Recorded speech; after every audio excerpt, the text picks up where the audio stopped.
You're listening to Long Distance. I'm Paola Mardo.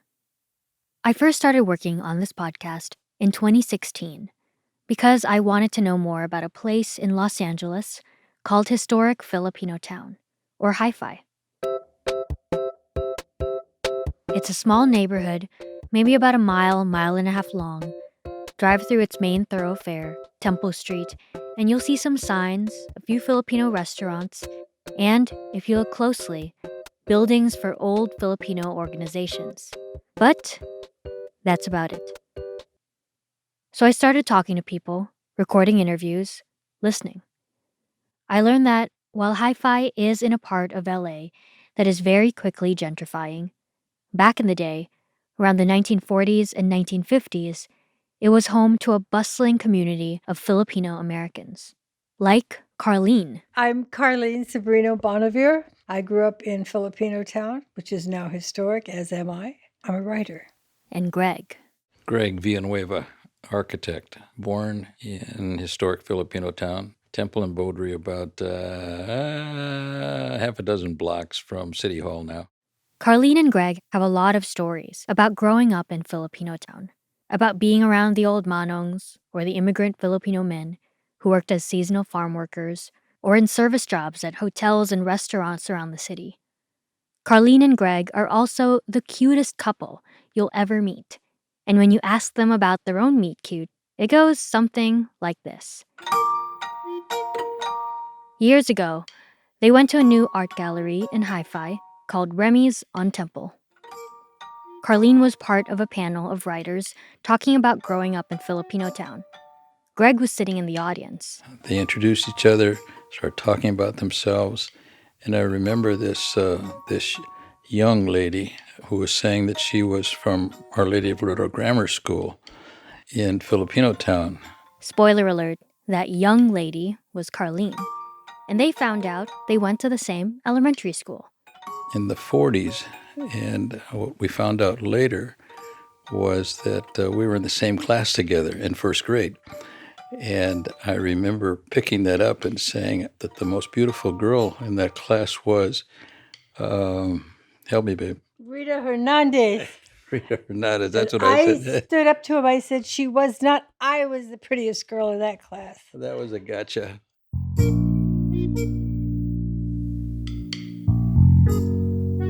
Cute, right? Carlene and Greg are both mixed race. Greg's dad was an Ilocano manong. His mom was a mix of Spanish, Mexican, and Native, but she was very light-skinned, so she passed as white.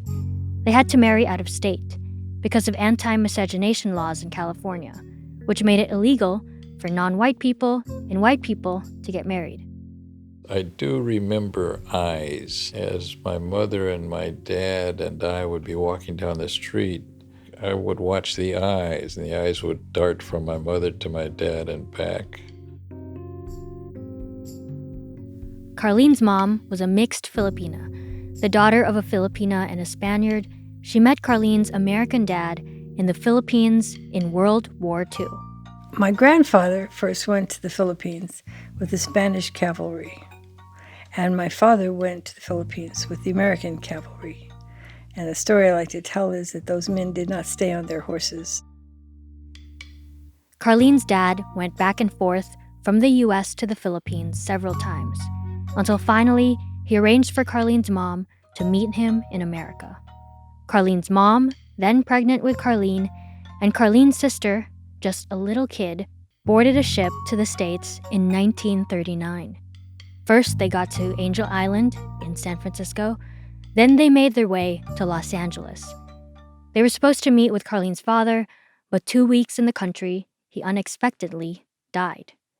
2 weeks after that, Carlene was born. So here is my mother with a third grade education, a baby, and a 5-year-old. She tried to stay with my Swedish aunt. My father is Swedish and French. My mother, of course, is Filipino and Spanish and Catholic. And they're Lutheran Swedes. They couldn't be more different. So that didn't work out.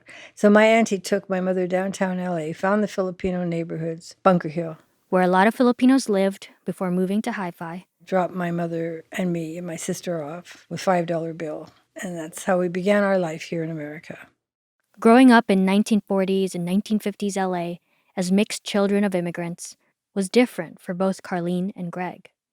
My mother did go to Di Masalong meetings, and we did go to Filipino parties. I can't say I grew up in the Filipino culture because I grew up in the LA culture. Downtown LA, everybody was from somewhere else.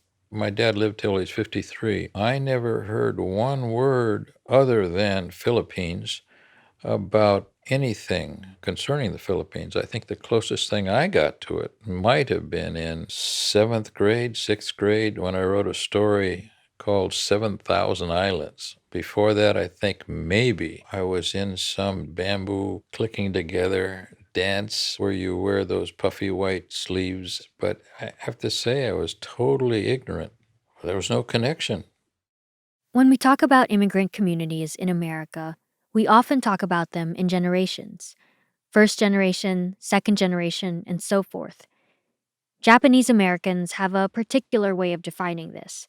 Of course, there are specifics and exceptions to the rule, but basically, the first generation are those who were born in Japan, then moved to the US as laborers starting in the late 1800s. They're called Issei. Their American born children are the second generation, Nisei.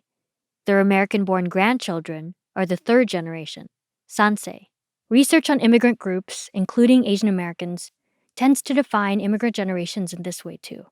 So Carlene's and Greg's Filipino parents are first generation Filipino Americans, the first to come to America from the Philippines as adults. And Carlene and Greg, the first to be born and raised in America, are second generation Filipino Americans. While their parents had to adjust to new ways of living and working in a new country, Carlene and Greg had to learn to grow up in a country where most people didn't look like them or their parents. And their parents didn't exactly have a blueprint for raising Filipino American kids.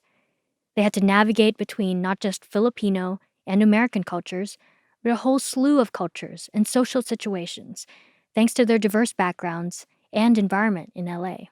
In fact, Greg is actually considered part of the bridge generation, or the children of the Manongs. But that discussion is something we'll save for another episode.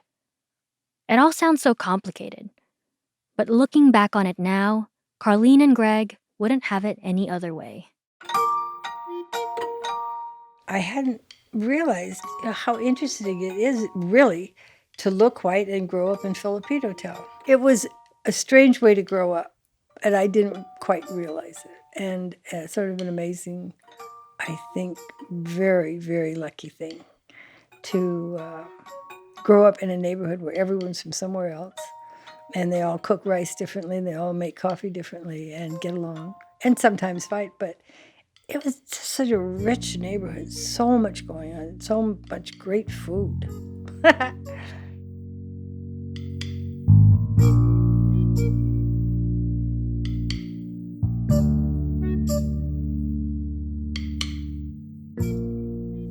Immigrant experiences can't always be explained in neatly defined terms. There are always exceptions and changes.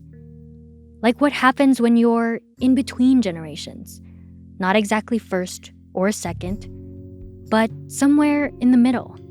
What if you were born and or grew up partially in the Philippines, then moved to America, not as an adult, but as a child or a teenager? If you're in this category, you're part of something called the 1.5 generation. When I first learned about this in college, I felt like it explained my own experience, having grown up in the homeland, then moved to the US at the age of 15. Though some academics might say true 1.5ers were between the ages of 6 through 12 when they first arrived in the new country. I don't necessarily agree with that age range. Based on my own experiences, I think 1.5ers are influenced by a lot of factors: where they live, where they came from, ethnic group, immigration status. Either way, there is a sense of feeling in between things. But I'll admit, because I was born in LA, grew up in Manila and Kuala Lumpur, then the Bay Area, my situation might be a little different. But like I said, there are exceptions. But this idea of being in between, of feeling neither from here nor there, is something I've thought a lot about for a while. On this episode, what happens when you're caught between what feels like two very different worlds, your homeland and your new home country, and you have to navigate jumping from one to the next at a very precarious time in your life? Where do you belong? Where is home? That's on this episode, 1.5.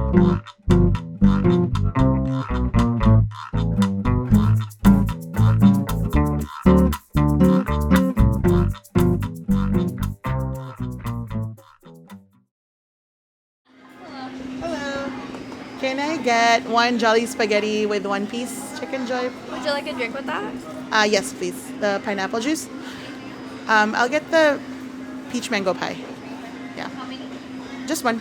Anything else? That's it. For here. For here. This is my friend, Pia Ilagan Lingasin. We're in the city of Cerritos, a Southern California suburb, and we're getting lunch at Jollibee, the Filipino fast food chain with the big red bee mascot known for sweet spaghetti, crunchy fried chicken, and other tasty Pinoy treats. I will get the Jolly Spaghetti with one piece chicken joy. What is that drink? With the pineapple juice? With the pineapple. And I will also get a peach mango pie. Without realizing it, I ordered the exact same thing. Lol.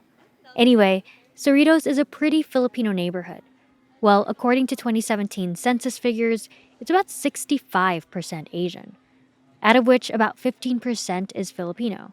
Even the mayor is Filipino American here, which probably explains why it has its own Jollibee. And this is where Pia has lived for almost half her life. But this isn't her first home. Ooh, unboxing. How's it smell? Smells like the home for me, right? It smells sweet. Everything spaghetti should not be, but it is. Yeah, it works. I have to admit, I don't eat Jollibee often. In fact, growing up in the Philippines, I'll confess I preferred McDonald's. But eating Jollibee now is sort of a nostalgic experience.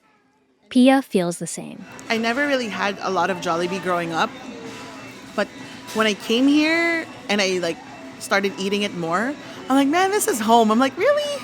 Is it really? Because I didn't really have a lot of this. I've known Pia a long time, but this is the first time we've seen each other in real life in over 15 years. We both used to live in the Philippines, and we went to a small, private, all-girls Catholic school called Poveda Learning Center. I know, it's changed its name since, and I think it's a college now. But back then, it was a small private school named after the Spanish priest turned martyr turned saint that founded it. And Poveda, like other private institutions in the Philippines, went from kindergarten through 12th grade. We talk about the good old days in Pia's house in nearby Buena Park.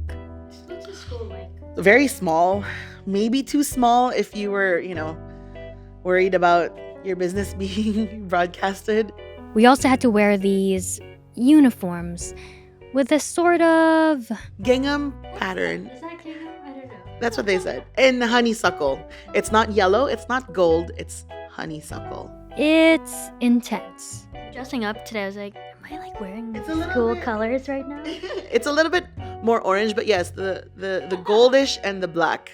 You are a... I felt it. Yep. I felt it. I was like, You felt it. Pia and I weren't best friends or anything, but we had friends in the same circles, and because our school was so small, everyone knew everyone.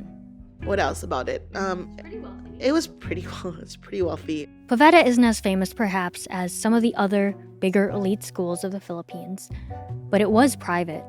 Some of our classmates were children of celebrities, politicians, that kind of thing. But I did not come from a rich family. Neither did Pia. Our parents just worked hard and wanted to send us to one of the best schools in Manila. For Pia, that came with some guidelines from her parents. My parents were grounded enough in saying that the minute you ask me to take you to Disneyland every year because your classmates went to Disneyland with their families, or the minute that you ask me for a designer bag or designer purse because your classmates have it, we're pulling you out. Like, you're there to learn, you're there to go to school, and you're there to get a better college. So I think that was always ingrained in my mind. Another thing she had in mind was that someday she and her family of 4, mom, dad, Pia, and her younger sister, would move to the United States. It was always part of the plan. So I think my parents have always been kind of deciding that they wanted to move anyways. We just didn't know when. My dad actually was here first. He found a job, and then his job was able to petition him here and to petition the whole family. Her dad got a job in construction. About a year later, when Pia was 16 years old, he returned to Manila. And he told the family they'd be moving later that year, in November. He'd go back to the US to get everything ready, a place to live, schools for Pia and her sister. Then Pia would meet him, and mom and sister would follow shortly after that. When November came, Pia packed her bags and got ready to leave. Moving never really hit until I had my friends over for lunch, like our last lunch, and it would be the last time we would all hang out complete. And I think my best friend Trish got in the car and she looked back from the rear view mirror at me. That's when I like cried. I was like, okay, everyone's gone, and Trish was the last person. And I was like, oh, this is real. Like 2 weeks later, I wouldn't see her every day anymore. And I was 16. That was like such a weird time in my life. You're discovering things, and you want to be there with people that you kind of grew up with. And us being from Poveda, from the school that we're from, we've known each other since we were toddlers, right? And so I don't know, it was kind of a surreal feeling. And then next thing I know, I was just packing up my stuff, and then I was on the plane. It was the early aughts, and Pia left her best friends at 16, in the middle of her junior year, to move to another country. Not easy at all. I know this because I went through it a year before Pia did, at 15. And it was one of the toughest times of my life. Dramatic, I know, but I was 15 years old and pretty dramatic. Like, really, I did theater. But back to Pia. Her family arrived in the fall of 2004 in Cerritos, a Southern California city near where she lives today, where we just had lunch at Jollibee, where there is a pretty established Filipino-American community, and where Pia already had some family. So it seemed like things were going to be okay. We were living in a room in my aunt's house. So all 4 of us who came from a 2-bedroom condo with like our own rooms and bathrooms, now we're like in 1 bedroom, and we were just adjusting to everything. And then about a month or 2 later, we did move to our own apartment. And that's when it really sunk in, because we were spending our first Christmas, here. I remember that was a really hard Christmas for us.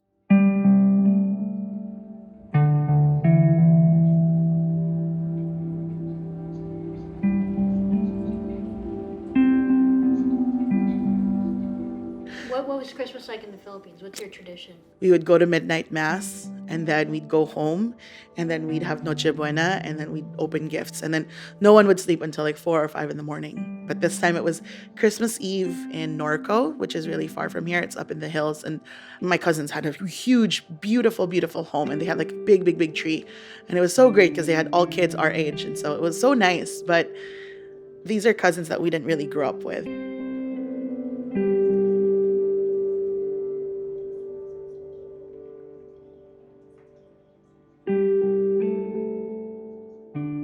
Everyone's having a great time, and everyone's trying to like have us join them. And my sister and I are super friendly kids anyway, so we had no problem mixing in with them. But then reality sunk, I guess, that we weren't home.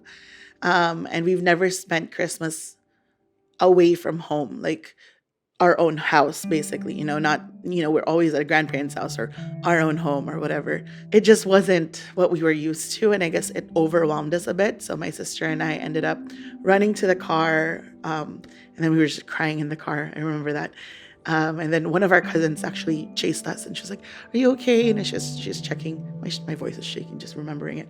She was like checking on us, and she was like, "Don't worry, this is your first Christmas. You'll get used to it." Blah blah blah. And we were like, "I don't think so. I think I want to go home." And so my mom followed shortly after, and then the four of us just went home. And then we just spent Christmas Eve with reheated chicken from Stater Brothers and just rice. And that was like Noche Buena that night for us. And we were like, man, this isn't the great Christmas. What is this? But I think going home was probably a good idea to get my sister and I kind of comfortable again.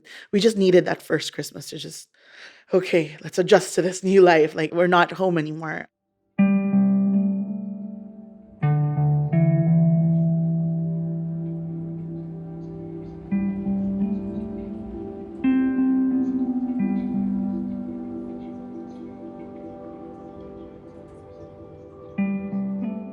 So we moved here. So my sister was in 4th, 5th grade. I was a junior in high school. And then, Can I pause you real quick? Yeah. I noticed you're getting a little emotional. Yeah. Why?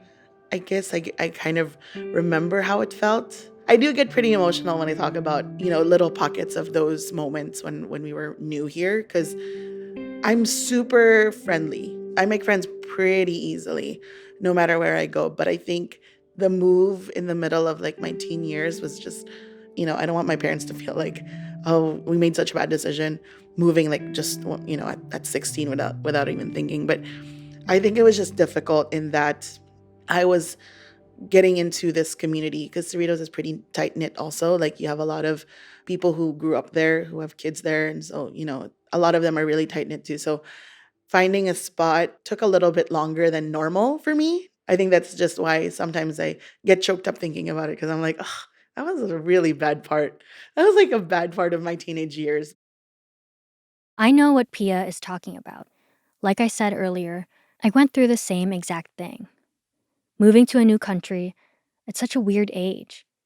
If you haven't already, listen to the very first story in the very first episode of this podcast, where I talk about my, quote, long distance story when I moved from Manila to the Northern California suburb of San Ramon at the age of 15. If you're going to listen to this, make sure to pause and come back right here when you're done. Basically, I totally get how Pia felt. Being around that age, in a new city, in a new country, is overwhelming. What do you do? How do you fit in and find your place? How do you find home? How did Pia do it? That's after the break.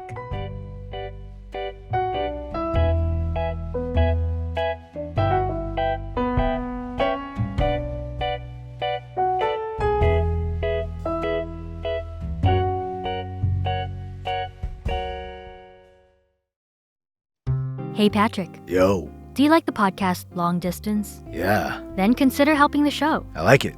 How? There are lots of ways to help. You can share long distance with friends or family in real life or on social media. Oh, damn. Don't forget to use the hashtag LongDistanceRadio or tag @LongDistanceRadio so we can like and share. Hashtag will do. You can also rate and review the show on Apple Podcasts. That helps a lot. Done did. 5 stars. And if you're feeling extra generous, consider donating to support the production of the show. You can find more information on this at longdistanceradio.com/donate. www.alreadydidthat.com. Donations will cover things like podcast platform fees, website fees, transportation, and other production needs. If you have questions or are interested in becoming a show sponsor, hit me up at hello@longdistanceradio.com. Now back to the show. Ew, is this your car? Welcome to my sexy van. Yes, van life. I swore before that I wouldn't drive a van, that I would drive an SUV, and then we tried to put the car seat in my sedan, and it didn't fit, so I took my parents' van, and I haven't returned it since. Oh, this was your parents? Yeah. Let's see. Maybe Driving through Cerritos. Well, Buena Park first, and then I'll show you where like our first apartment was. Oh, cool. That we lived. We'll go that way. Oh wait, so this is the first apartment we ever lived in. We lived in a 1-bedroom apartment here. That's where we spent our first Christmas. Oh, really? Yeah, that was the apartment. That's where you ate your rotisserie chicken? Yes, that is where we ate our rotisserie. On the fold-up table? On the fold-up table. Wow. Yeah, so that was the first one. But yeah, so this is Cerritos now. You see the trees, they changed. When I listen to Pia tell her story, I can't help but think of my own experiences. She was 16, in the middle of her junior year. I was 15, starting sophomore year. When she moved to America, Pia was excited, open to new opportunities this new life, new country had for her and her family. I was too. She was also very unfamiliar with this new world, new culture. And according to her, Cerritos, the suburb that she moved to, was a very tight-knit community that she didn't quite know how to break into. I felt the same about San Ramon, where I moved to. But unlike me, Pia had a plan. Well, a piece of advice, really. So before I moved here, our guidance counselor actually at Poveda was talking to me. So she said that I have a really loud personality and I'm a really, outgoing person. And my strong personality may or may not adjust well to, Americans. The guidance counselor basically said, keep quiet, keep your head down so you can fit in, assimilate. Pia kept that advice in the back of her head. I was like, okay, strong personality, strong personality. She didn't really have time for any other plan. She arrived in the country on a Thursday, started school 3 days later, that Monday.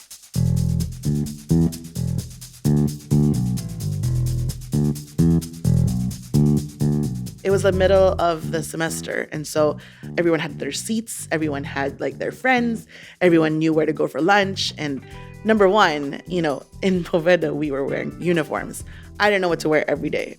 I didn't know who to sit with for lunch because it wasn't like a lunchroom. It was just, you buy your food and then you eat like out of the quads. So I didn't have anyone to eat with at the quads. Where did you go your first day? My first day, I don't know. I think I ended up just like walking around because I didn't know where to go. And I didn't know what to do either. Like, they're not very good with like orienting you about where to go. Like your first day, you just kind of have to find your groove. It wasn't the best first day experience, but it also wasn't the worst. Something unexpected happened in her first period class. A girl in my class, because I guess the teacher had introduced me that I came from the Philippines. She turns around and she's like, "Nagtatagalog ka pa?"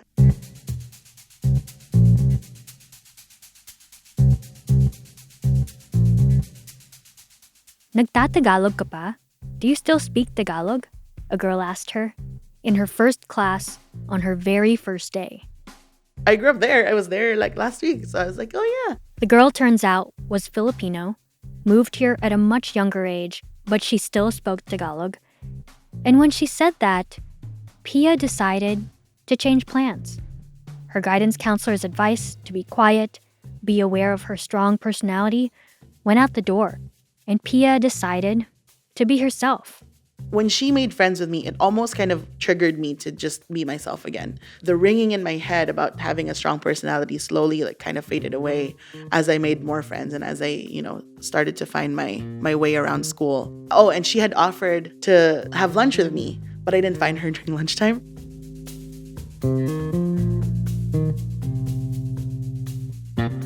When I listen to Pia tell this story, I realize this is where our experiences start to differ. We may have come from the same school in the Philippines, similar upbringing, but the communities we first moved to in America were vastly different.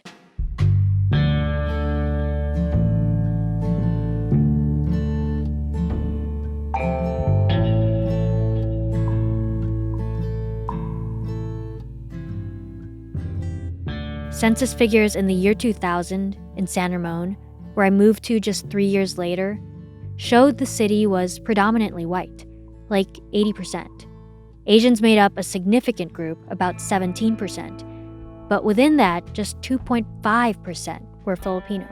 You could tell because at church, There was only a handful of Filipino families. Now, also in the year 2000, in Cerritos, just 4 years before Pia arrived, it was predominantly Asian, about 60% actually. And within that, about 12% was Filipino, hence the Jollibee in town. While San Aron has diversified since, like there is a boba shop there now, and the Filipinos at church have multiplied, it was very, very different when my family first arrived. If someone had asked me if I spoke Tagalog on my first day at school, that would have been mind-blowing, honestly. Neighborhoods aside, Pia and I have very different personalities. As you can probably tell by now, Pia is very friendly and outgoing. I am, in my opinion, less so. And at 15, I was very shy and insecure. My first day, all the kids looked the same, all white, and I could not feel more lost. Her first day, a Filipino girl befriended her, made her feel a little more at home. This is not to say things were super easy for Pia. That first Christmas in America was definitely a hard one for her family. Lunch in the quads was a challenge her first day, but she was able to find her way around school in a way that I don't think I did. Listening to Pia talk about how she made lots of friends. I think I had made more friends than some of my friends who have been there since middle school. Or how she wasn't fazed by the ignorant things people said to her. He's like, so did you live in a tree? And how her school, Gar High School, was very, very multicultural. It was mostly Latino still. Few whites, Portuguese and Indian, Filipinos, and a lot of the Asian cultures. Super diverse. I think the good thing about going to GAR was that I just could not relate to any of that at all. In my high school, I felt alone, and I had a hard time making friends. Things were so bad, I remember crying in a closet, telling my parents I wanted to go home, to the Philippines.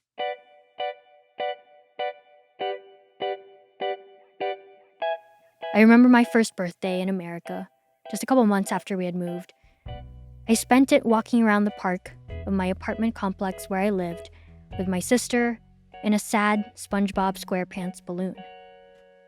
A few years ago, I talked to a therapist about all this, and I realized 15-year-old me was actually pretty depressed. I did eventually make friends and ended up fine, but I still felt separate, lost, in between. And it wasn't until college that I learned that this was all part of being in the 1.5 generation. Within the Asian American demographic, 1.5 generation has been used to describe Asians who immigrated to the United States as children or adolescents. They have some similarities to the first generation, who immigrated as adults, like a strong connection to the homeland and being able to speak the language. But their developmental years are spent in the United States, so their experience is similar to that of the second generation, born and raised here. I first learned about the 1.5 generation by reading about Vietnamese refugees who had moved to the US as teenagers.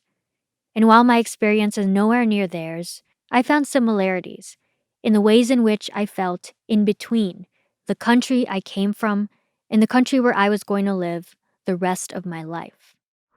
Living as a minority, I suppose, inevitably puts you in that position where you don't really feel at home, even though you've acquired all the ways in which you can have a meaningful life. That's Julius Bautista, an associate professor at the Center for Southeast Asian Studies at Kyoto University. Sorry for the poor audio quality. I recorded our Skype call using a phone app because it was originally just for notes. But what he was saying struck me so much, I wanted to include it here. Julius is a 1.5er himself, born in the Philippines and grew up in the Philippines then Australia. He has lived in Singapore and is currently based in Japan. When I talk to Julius, he says being a 1.5er isn't just about identity. It's also really about belonging. I think a lot of 1.5 generation people, such as myself, strictly speaking, remember things about my childhood which was in the Philippines. But that doesn't necessarily equate to a sense of belonging to the Philippines. Whenever I go back to the Philippines, of course I can speak the language. Of course I can circulate quite well. But there is always this gap that suggests that I don't quite belong. So identifying, and belonging, I think there's a very, very significant difference there. That 1.5 generation people, in my opinion, it's a privilege to inhabit. A lot of people would find it dislocating and disorienting, but I think my experience of it has been actually empowering. A 1999 study in Amerasia Journal on Korean American 1.5ers showed the 1.5 generation is such a common experience for Korean Americans. They even have a word for it, A Asay. I hope I didn't ruin that. Thanks to the folks who helped me with translations. I'll link to the term and the study on the website. According to the study, Korean American 1.5ers can speak Korean and are familiar with Korean culture, but they're also steeped in American culture. In fact, many in the study were used to flying back and forth from Korea to the States. They are physically in between the two cultures, and they're often sought after as bridge builders between the Korean American community and American society, and between the first and second generation Korean Americans. In all my years thinking about being a 1.5er, I never thought about it as empowering. I never thought about being a bridge builder. I asked Pia if she's ever heard of this stuff. Have you ever heard of the term 1.5 generation? No, I have not. After explaining it a little bit, I asked her if she feels a part of this in-between generational experience. I don't know if I would, by definition, fall into it because I was already 16, right? So I guess like some kids in the Philippines are already going to college at 16. I don't know. But I think it also has a lot to do with my personality. I always just was open to making friends everywhere. Personality has a lot to do with it, sure. But so do social and cultural factors like upbringing and learning the language. Pia literally embodied the 1.5 generation at school. Though her first friends were Latino, she eventually found friends in the Filipino community because she could literally talk to all of them. In the same quad, you'd have the Filipinos who grew up in the Philippines and then the Filipinos who grew up here. They could see each other and they could probably talk to each other if they talk loudly enough. Did they hang out? They did not hang out. And so I was kind of in the middle because then I would assimilate to, Filipino Americans who grew up here, and I would still be able to talk Tagalog to like the Filipinos who grew up in the Philippines.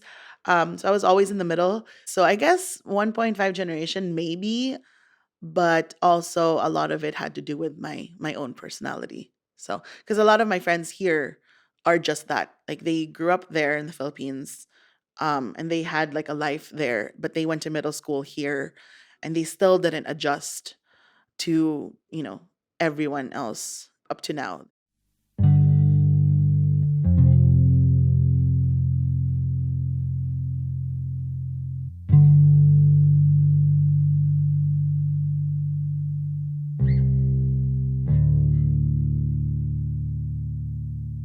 Pia found her way in high school. She made friends with everyone, did theater, joined a bunch of student groups. Except for the Filipino club, that was more her sister's thing. She also got involved at church. She sang in a church choir in the Philippines and did the same thing in Cerritos. She met a lot of her good friends there. After high school, she worked while going to community college before transferring to Cal State Fullerton, where she got a degree in accounting. In a class, she met her future husband, who, like her, was born in the Philippines before moving to the US as a child. They're married now and own a home in Buena Park, right next to Cerritos, where Pia grew up. And they have one cute little baby boy. Pia is an internal audit supervisor for a company in Long Beach. She drives a minivan, and before work, she drops her son off with her parents, who live like 5 minutes away, but she gets to work from home a lot too, so that's pretty sweet. In other words, Pia is living the all-American dream. She's come a long way from eating reheated Stater Brothers chicken on her first Christmas in America. I'm 30 now. I'm turning 31 in a couple of weeks. So in another year, I would be here for exactly half my life because I moved here at 16. But somehow it still feels like, the Philippines is still home. So I still like going home, and I still like being in the Philippines When was the sometimes. last time? I went to the Philippines in 2015. Okay. when I picked up my wedding dress.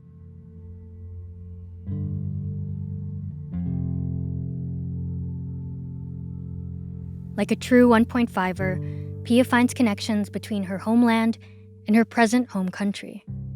She navigates both spaces pretty effortlessly. As a bridge builder, she finds home in the Philippines through her friends and relatives who are still there, and through her memories and the nostalgia she has for the Philippines she left behind. She also finds home in America, in her community of friends and family in Cerritos, and in her actual house, a place she can truly call her home. Being that we own a house in Southern California at 30, as immigrants too, I guess that's a pretty cool little achievement we've kind of accomplished. We're both educated. My husband and I both are college graduates. I'm in grad school now, so it's like we've done what we could with what we have here, and I think we've done okay. Listening to Pia and her experience makes me understand my own in a way. I don't necessarily feel at home in the Philippines, but there are aspects that I miss or appreciate about it. I don't own a home or even feel at home in the city I first moved to, but I do feel at home when I'm with my family and in Los Angeles, where I've basically built a community of my own. As Filipino-American 1.5ers, Pia and I are the same, but different. Our individual experiences are layered and complex, influenced by a whole host of things. And these experiences, in turn, shape the way we grew up and the way we live our lives today. Maybe it's a personality thing. Maybe it's a 1.5 thing. Whatever it is, we figured it out in our own way. What would you tell your 16-year-old self with what you know now? Okay. I would tell my 16-year-old self everything was going to be okay. Moving at 16 was definitely, I was kind of just going with the flow. Looking back, that's why I sometimes get choked up. I can kind of reflect on how difficult that might have been. And sometimes my mom, to this day, she's still like, remember when you were eating dinner out of a whatever? And now, we have like a really expensive dining table. It's so weird to look back now, but I would tell my 16-year-old self to just go with it. You'll be scared about a lot of things growing up, but by the time you're 30, you'll be fine. And choose accounting. Marketing is not for you. You'll find a job, don't worry. The recession will be over soon and you'll find your way. So, I don't know. I got emotional there. Good job, Paula. So, yeah.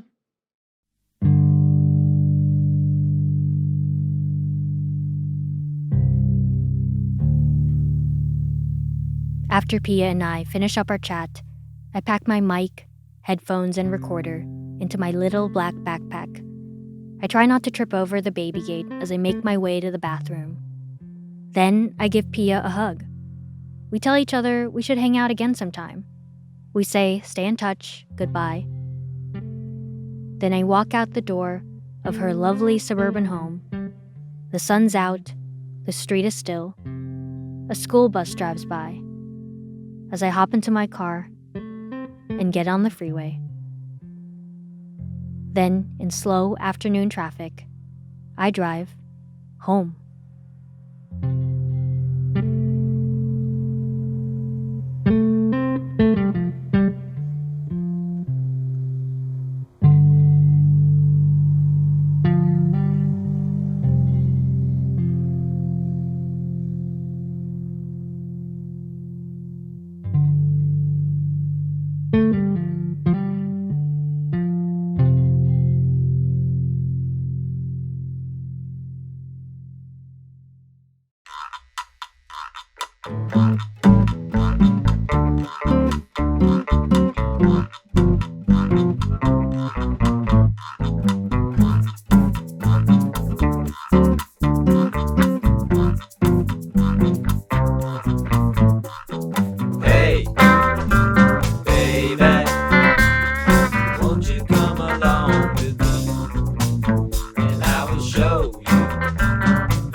This episode was written, mixed, and produced by me, Paola Mardo.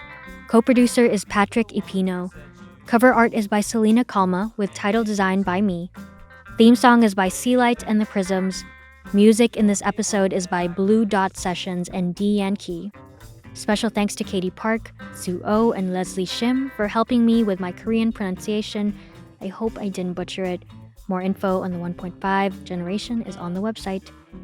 I want to share scenes from the next episode with you. But first, there is so much going on with Long Distance. I'm so excited to be making more stories this season and next, so please stay updated. Make sure you're subscribed to the show on your favorite podcast app. If you need recommendations, check out longdistanceradio.com/subscribe. Watch our new web series, Long Distance TV. It's a behind-the-scenes look at the making of this podcast. I know there was a bamboo clicking together dance where you wear those puffy white sleeves. A new episode is coming soon, so check it out on the website. And don't forget to follow Long Distance on the socials, Instagram, Facebook, and there's also a Facebook group, Long Distance Radio Club. Now, on the next episode of Long Distance. So here I am with open arms and hoping you see what your love means to me. Open arms.